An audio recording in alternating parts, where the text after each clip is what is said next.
arguments ne devaient pas suffire, je propose que la France remette en cause les autorisations de transfert d'argent que les ressortissants algériens envoient chaque année, 1,5 milliard tout de même, vers l'Algérie et qui ne participent donc pas à l'économie française.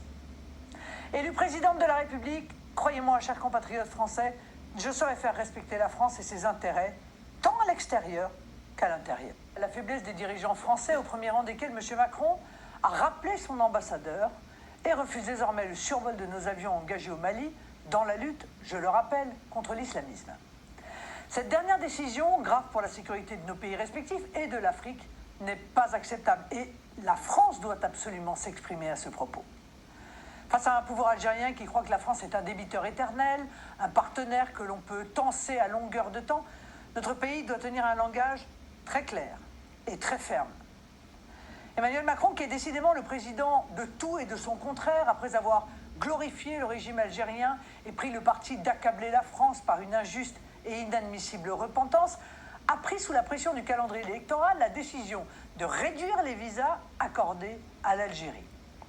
Cette mesure n'avait que trop tardé et elle est bien insuffisante quand on connaît l'ampleur de l'immigration algérienne et les problèmes graves de communautarisme qu'elle entraîne chez nous.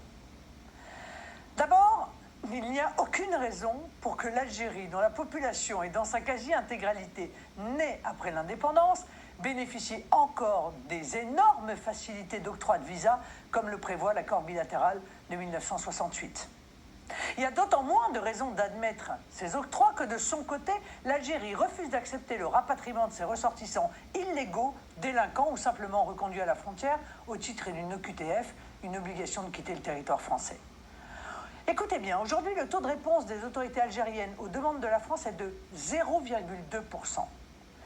Les accords permettant les facilités de visa doivent donc être abrogés. Les visas avec l'Algérie ne doivent plus être accordés tant que l'Algérie ne rapatrie pas chez elle ses ressortissants indésirables chez nous. C'est à la France de définir qui rentre chez elle et qui doit en sortir.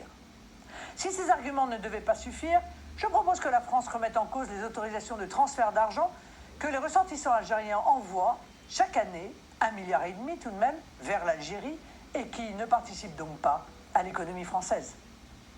Élue présidente de la République, croyez-moi, chers compatriotes français, je saurai faire respecter la France et ses intérêts, tant à l'extérieur qu'à l'intérieur.